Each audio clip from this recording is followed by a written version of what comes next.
Sulu fashion house पहुंची। स्नेहा अग्रवाल जी के यहाँ मीटिंग में जाने के लिए तैयार थी। जैसे ही सुल्लू वहां पहुंची, स्नेहा ने तुरंत उससे अपने साथ चलने के लिए कहा और जाने क्यों उन्होंने राज को भी अपने साथ चलने के लिए बोला। सुल्लू को इस बात पर आश्चर्य हुआ। राज भी थोड़ा शॉक्ड था। उसने सुल्लू को बहुत पोलाइटली हेलो बोला। सुल्लू उससे कल रात के उसके मैसेज के बारे में बात करना चाहती थी, पर इस वक्त वो मीटिंग के लिए लेट हो रही थी। लिहाजा उसने सोचा कि वो राज से बाद में बात करेगी। जल्दी ही वो लोग अग्रवाल जी के घर पर थे। अग्रवाल जी के नौकर ने उन्हें अंदर आने के लिए कहा और लिविंग रूम में बिठाया। थोड़ी देर के बाद अग्रवाल जी, उनकी वाइफ और उनकी बेटी भी आ गए।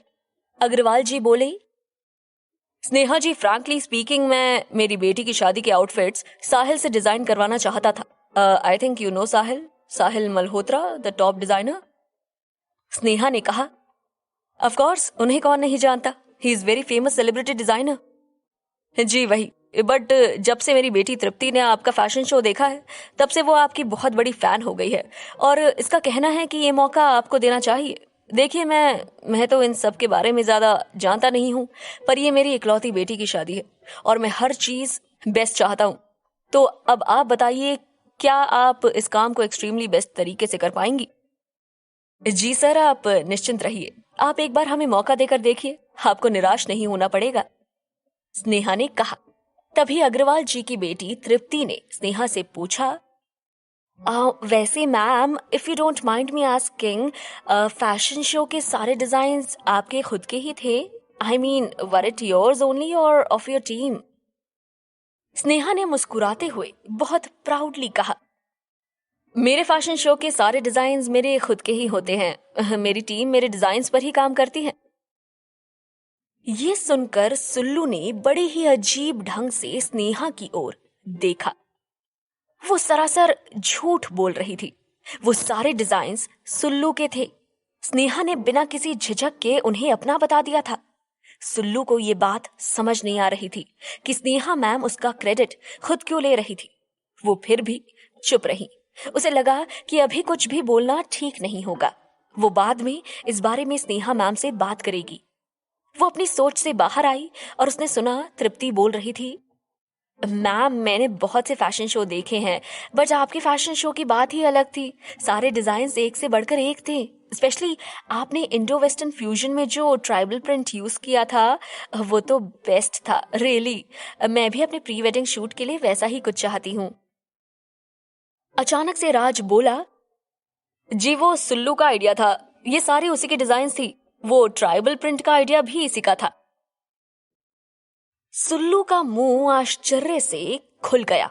स्नेहा मैम ने राज को गुस्से से घूर कर देखा, पर फिर भी राज आगे बोला, उन दिनों सुल्लू का एक्सीडेंट हो गया था और उसे काफी चोट आई थी। ऐसी हालत में भी उसने घर से ही सारे डिजाइन्स कंप्लीट किए थे।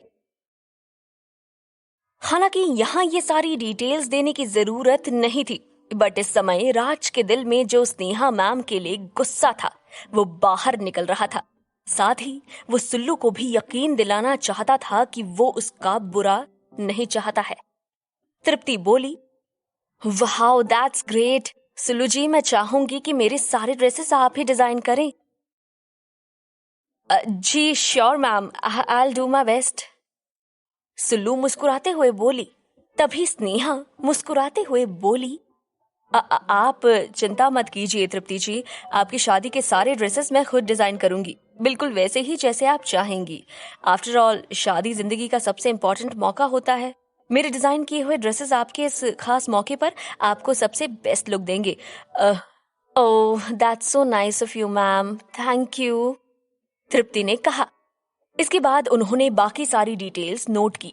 सारी बातें होने के बाद वो तीनों अग्रवाल जी के घर से फैशन हाउस आ गए थे। आते ही स्नेहा मैम राज पर भड़क गई।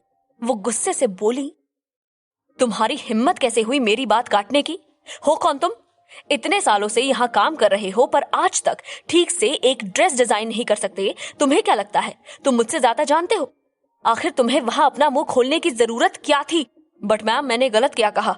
वो सारे डिजाइन सुल्लू के ही तो थे ना, मैंने तो सिर्फ सच कहा, राज ने थोड़ी अक्कड़ के साथ कहा। स्नेहा गुस्से से लगभग चीख रही थी। वो बोली, ओह रियली? सच? वाह! अरे सच तो ये है कि तुम में बिल्कुल भी दिमाग नहीं है। ना तो तुम में ड्रेस डिजाइनिंग की समझ है और ना ही किसी के सामने क्या और कितना बोलना है इस बात की समझ है। मेरी जगह कोई और होता तो अब तक तुम इस नौकरी से हाथ धो बैठते। रही सुल्लू की बात, तो अग्रवाल जी ने वहां सुल्लू को नहीं बुलाया था, उन्होंने मुझे बुलाया था। मेरी वजह से सुल्लू वहां गई थी। अरे अग्रवाल जी तो उसे जानते भी नहीं है। वैसे भी मेरे फैशन हाउस से अलग उसकी पहचान है ही क्या?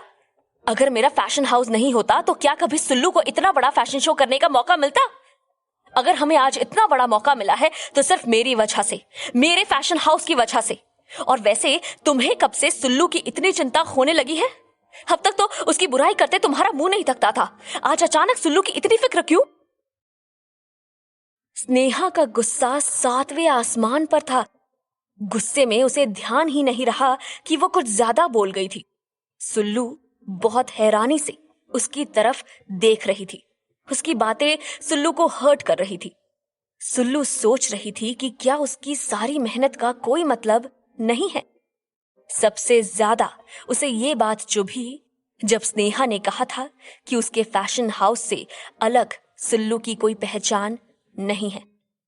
स्नेहा अभी भी बोले जा रही थी, राज, तुमने आज मेरी इमेज डाउन करने की कोशिश की है और मैं ये कभी टॉलरेट नहीं करूंगी। तुम्हें इसका परिणाम भुगतना पड़ेगा। आज से तुम डिजाइनर नहीं बल्कि सुल्लू के असिस्टेंट के तौर पर काम करोगे, उसके सारे ऑर्डर्स को फॉलो करोगे और उसी को रिपोर्ट करोगे। स्नेहा को लगा था कि ये राज के लिए सबसे बड़ी सजा होगी, क्योंकि वो जानती थी कि राज सुल्लू को बिल्कुल भी पसंद नहीं करता है। ऐसे में अगर उसे सुल्लू के अंडर काम करना पड़ेगा तो ये राज के लिए बहुत ज्यादा तकलीफ भरा होगा। इधर सुल्लू पता नहीं क्यों पर राज के लिए बुरा फील कर रही थी।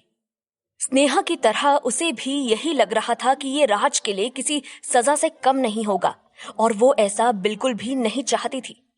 इसके अलावा उसे स्नेहा का बिहेवियर भी समझ नहीं आ रहा था। ये तो उसकी प्यारी स्नेहा मैम नहीं थी। उन्हें हो क्या गया था? उनका ये रूप तो पहले कभी नहीं देखा। और आखिर राज ने ऐसी भी क्या बड़ी गलती की जो स्नेहा मैम ने उसे इतनी बुरी तरह से डांटा, उसे इंसल्ट किया और तो और उसे सजा भी दी।